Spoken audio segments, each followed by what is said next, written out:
Hello everyone and welcome to our tutorial today with the Putnam County District Library. I'm Addie and today our tutorial covers Facebook Marketplace scams.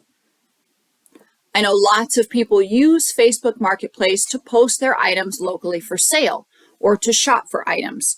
It offers another option besides Craigslist or local garage sale websites. However, having done some research on this topic of Facebook Marketplace scams, I've realized that these types of scams are rampant and that fraudsters have come up with a few clever variations in order to trick people.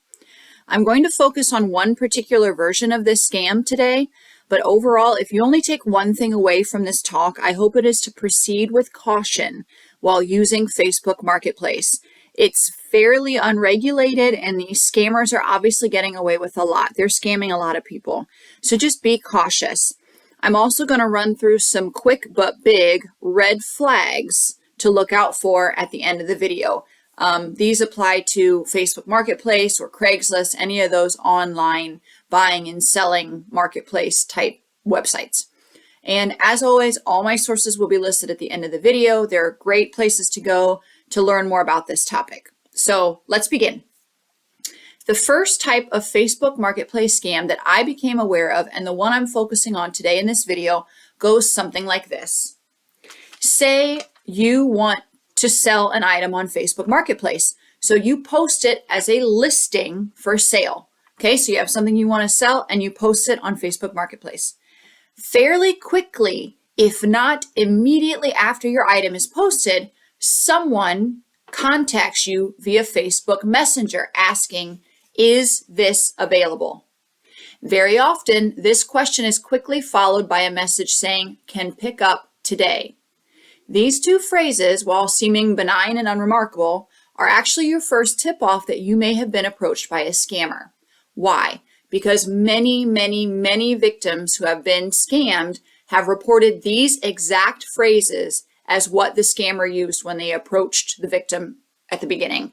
AKA, they're using them on everybody. So if you get these phrases from a seller or a buyer, I guess, if you get these phrases from a buyer saying, is this available, can pick up today, right away, just be very wary. That's your first tip-off. So to continue with our story, the seller, that's you, usually innocently responds yes, because the item is available because it's only been posted for sale for a few minutes. The potential buyer then asks for the seller's phone number. Okay, so they ask you the questions, is this available? Can pick up today. And then they ask for your phone number. That's kind of the step number 2, the second step in the scam. If you ask why, any number of excuses may be given by the scammer. Here are a few common ones. To schedule a time to pick up an item, to make sure that you, the seller, is in fact not a scammer. That's pretty cheeky. Or to verify your identity as the seller, as the owner of the item. So they give some story in order to get you to give your phone number. They're all false stories and they are designed to convince you to hand over your phone number. If you're convinced phone number, the scammer buyer then usually says they want to purchase the item. So once you've given over your phone number, then they say, okay, I want to purchase your item, whatever it is. I believe that this is to give you a false sense of excitement and a little bit of security because you think you've already sold this item, thereby lowering your defenses.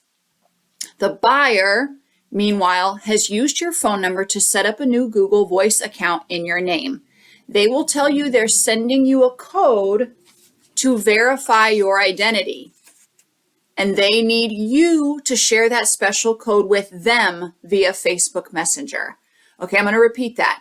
The buyer has used your phone number to set up a new Google Voice account in your name. I'm not going to go into a lot of detail about what Google Voice is. It's basically Google's way of giving you a new phone number if you ask for one. For example, we have one for the business that we use. So it's just a new phone number via Google. Okay, it's called Google Voice. So they send you a code to verify your identity, and they need you to share that special code with them via the Facebook Messenger chat. They then prompt Google Voice to send you a verification code, a 6-digit strand of numbers, usually through a text message, which you are then expected to pass along via Facebook message or messenger to the buyer. Okay, so Google Voice sends you a text message with these 6 digits, and you're expected to hand it over to the scammer. This provides them with a brand new Google Voice account listed under your name and phone number that they can use to try and scam other people, either using phishing attacks, phone call scams, or other cyber crimes. Okay, so you give them that code because they've asked for it, and then they can use that to scam other people. Reader's Digest reports that this scam can also work in reverse, where the scammer posts a fake listing and then asks for the buyer's phone number to verify validity. The end result is the same. Okay, so even if you're not selling, but you're buying on Facebook Marketplace, you need to watch out for this scam. If you experience this situation, whole or any part of it, yourself, do not give out your phone number or your verification code. If a buyer or seller sends you a link, do not click on it.